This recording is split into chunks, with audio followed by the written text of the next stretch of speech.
Welcome to the latest episode of the IA School of Thought series with me, Syed Kamall. I'm the Academic Research Director at the IEA. Now, this series is based on the IEA book School of Thought, 101 Great Liberal Thinkers by Dr Eamonn Butler, and which, as the title suggests, summarises the thoughts of leading classical liberal thinkers on a range of issues and discusses them within a modern context. All the episodes in this series and our other online content can be found on our IEA YouTube channel, IEA London, on Podbean or our website, iea.org.uk. Now, today's featured thinker is Chicago School economist Milton Friedman. And to discuss his life and his work, I'm delighted to be joined by Douglas Carswell, who is a co-founder, or was a co-founder of Vote Leave, and now the director of the Good Governance Project. Douglas, delighted that you could join us today. Hello, Syed. How are you? I'm fine, and great to have you here. Can I start off by asking you, why did you pick Milton Friedman? Was there anything in particular that inspired you to choose him? Did he have a profound impact on you specifically, or was it just someone that you admire who's shaped our thinking? Two reasons why I chose him. First of all, the effect that Friedman had on me personally. I remember watching the TV series that he made in the early 80s, Free to Choose, that had a profound impact as quite a young child. It made me realize and understand some quite complicated ideas about how economic and social complexity doesn't require design, that actually the economy and society are best left to organize themselves. And he explained these ideas in such an accessible way that I must have been in my early teens, I could understand this. And it really set me on the path to being a free market, classical, liberal, stroke libertarian that I am today. But I think far more than just the influence Friedman might have had on one English schoolboy, I actually think Friedman was probably the most, in the words of George Shultz, the former US Secretary of State, I think Milton Friedman was probably the most influential man of the 20th century. Now, you might think it a little odd that someone should make such a claim for Milton Friedman. He was a very humble, uncharismatic academic who spent most of his life beavering away in the departments of various universities in America.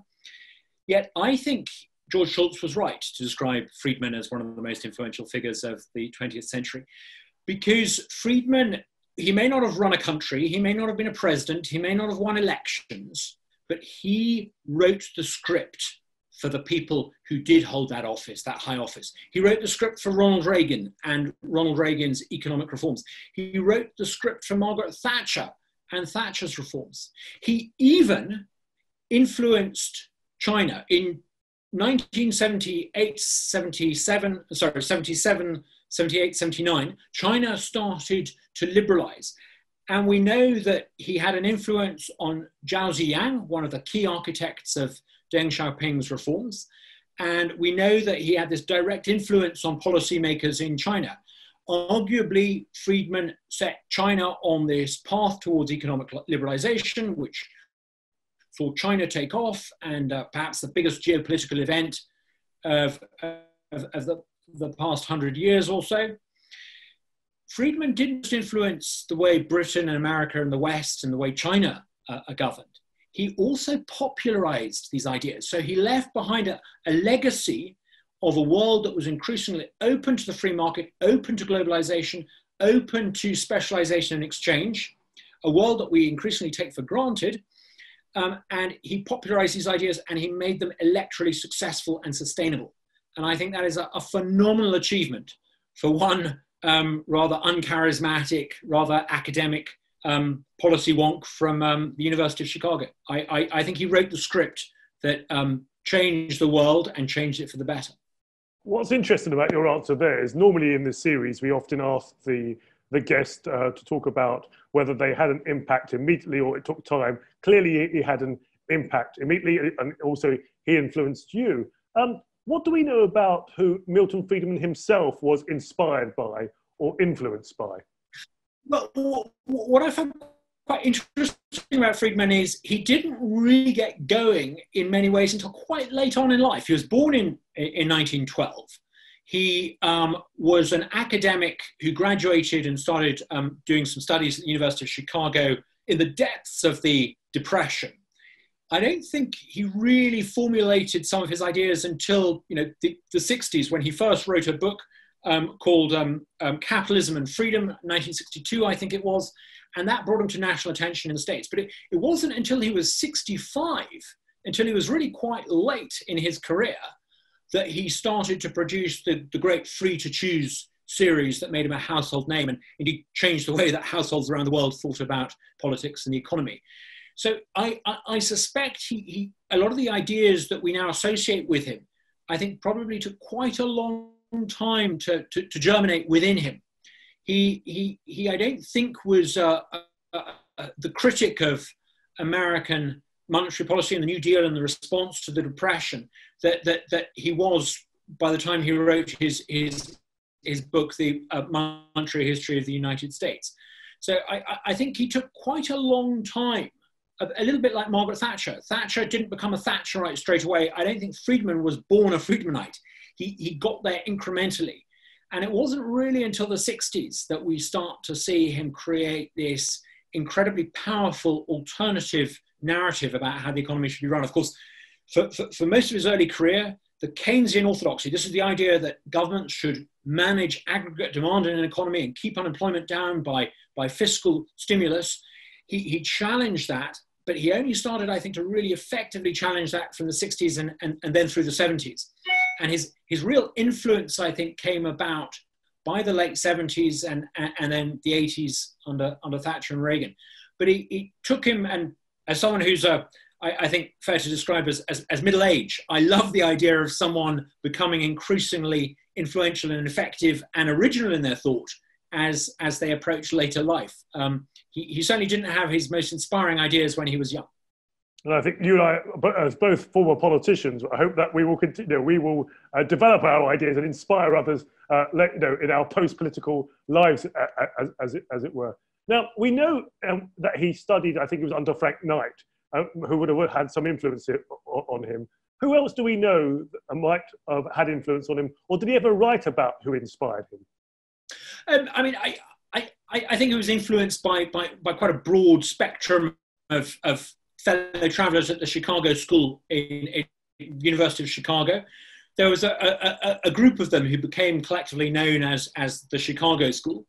I mean, I think he had, he was a very open-minded thinker. I think he absorbed ideas around him, but he was one of the key founders of the Chicago School, and I think. I imagine he was someone who probably read pretty extensively, and he was pretty influential in creating this counter-narrative to the sort of Keynesian orthodoxy of the day. I mean, I think there are a number of occasions in his career when he found it quite hard, and being a member of a faculty didn't quite work out for him.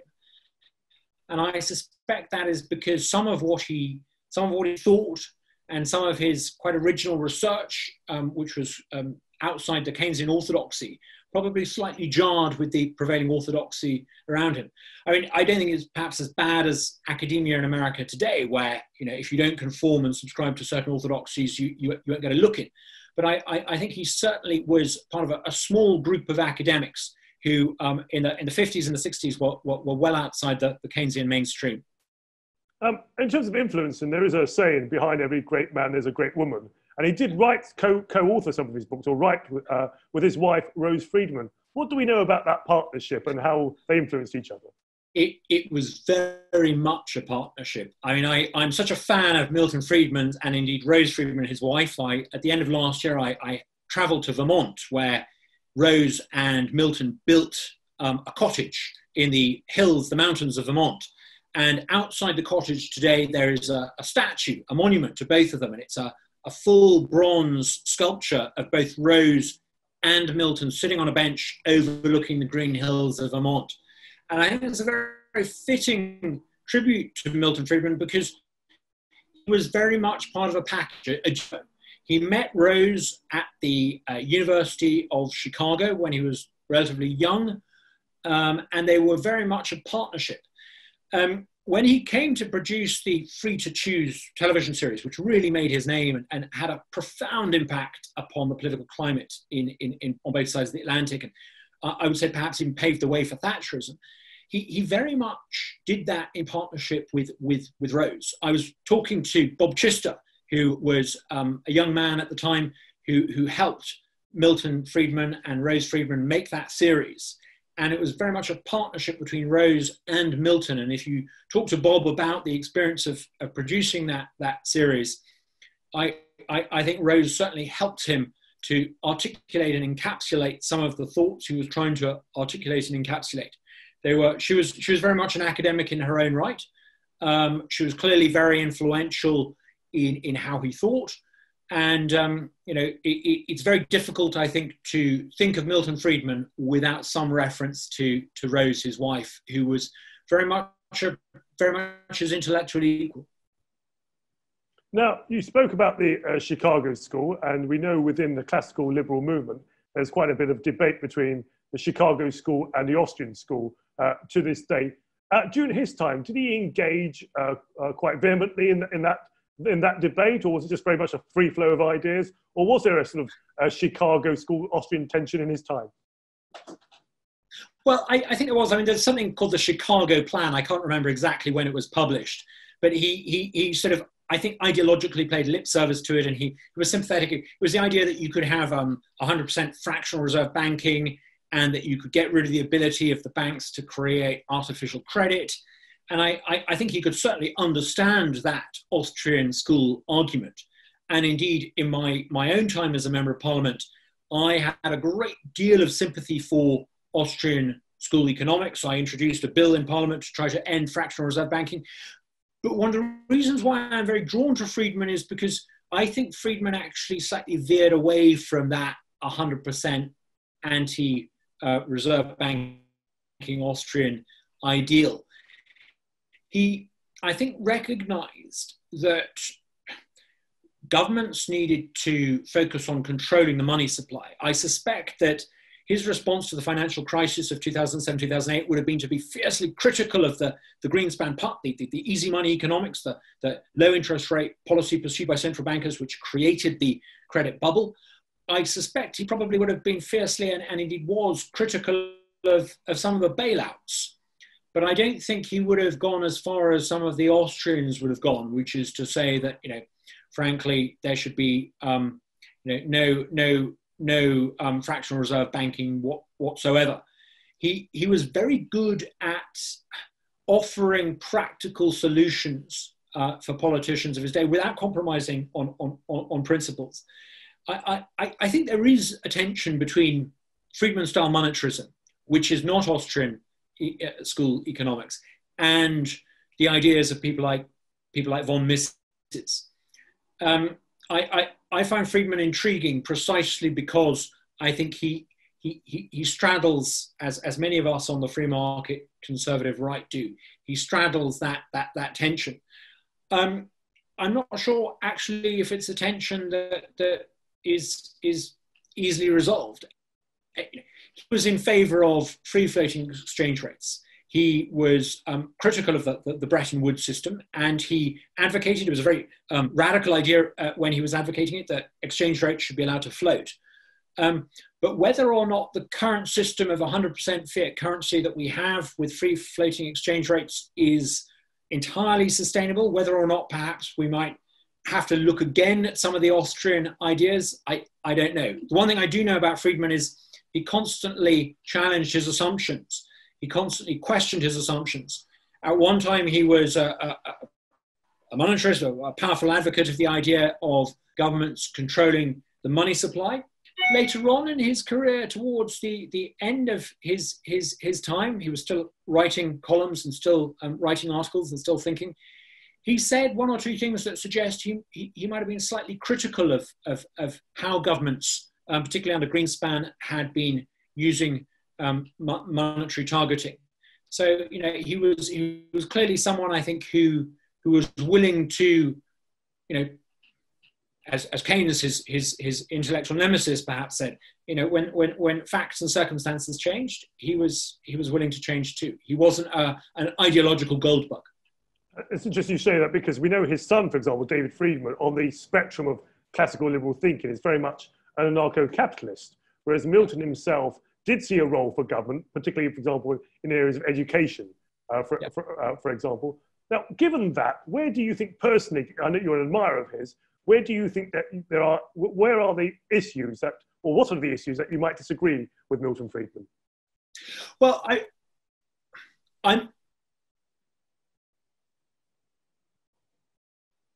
just bear with me 2 seconds. Sure.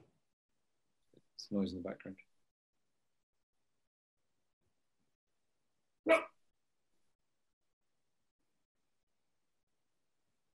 Just waiting for a dog to stop barking.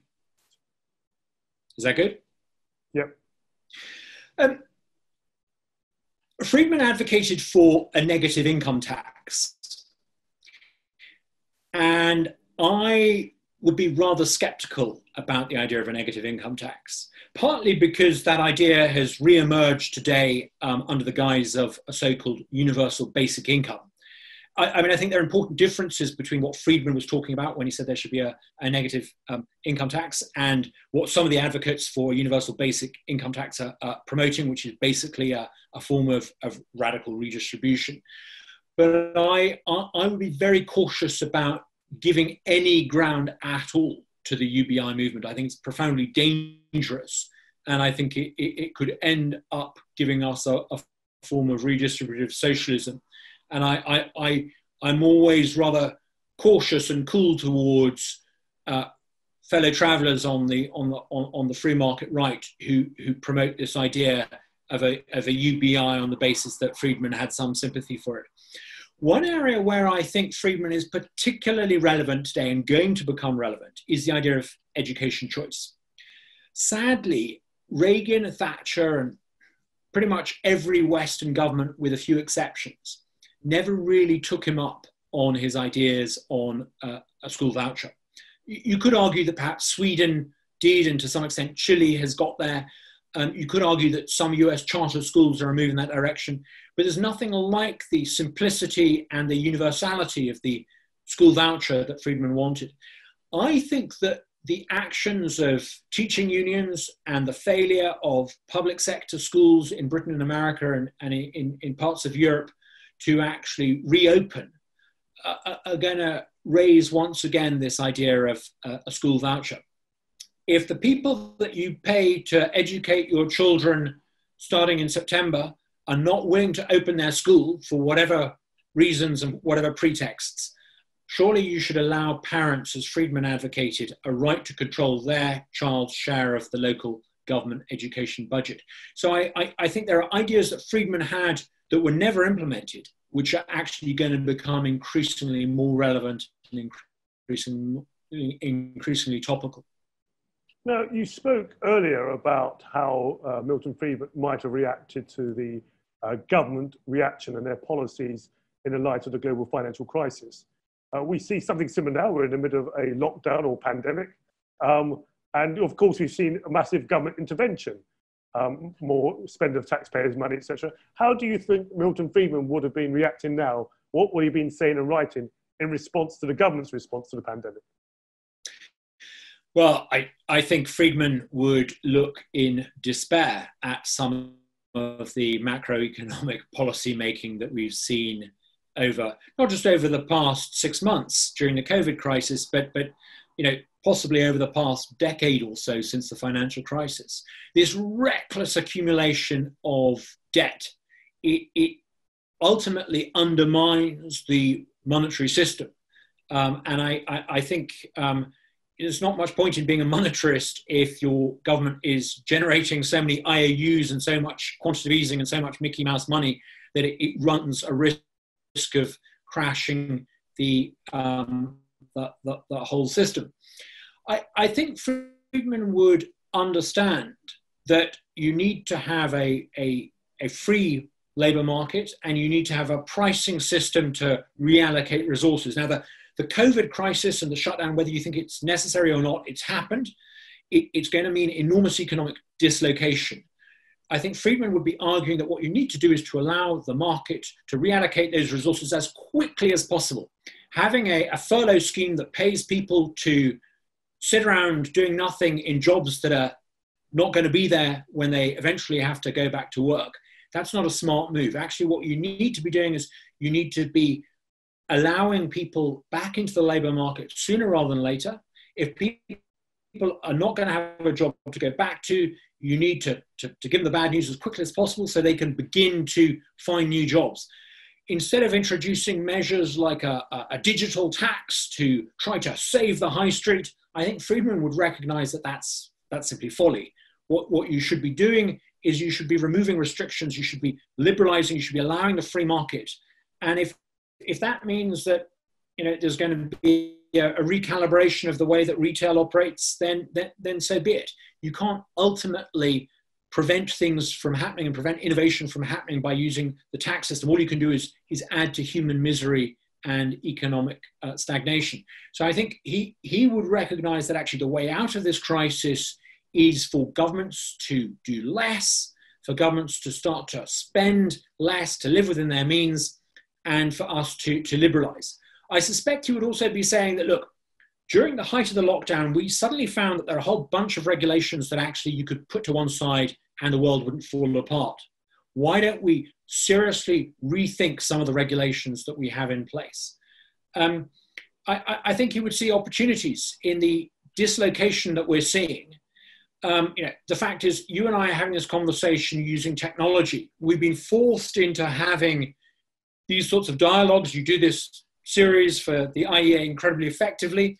I suspect if we were doing this a year ago, you would have thought, and I would have thought, that we should be doing this in a room together in the centre of London. There are all sorts of changes to the way we work, technologically led innovations that actually mean that actually we can come out of this crisis in better shape with higher productivity.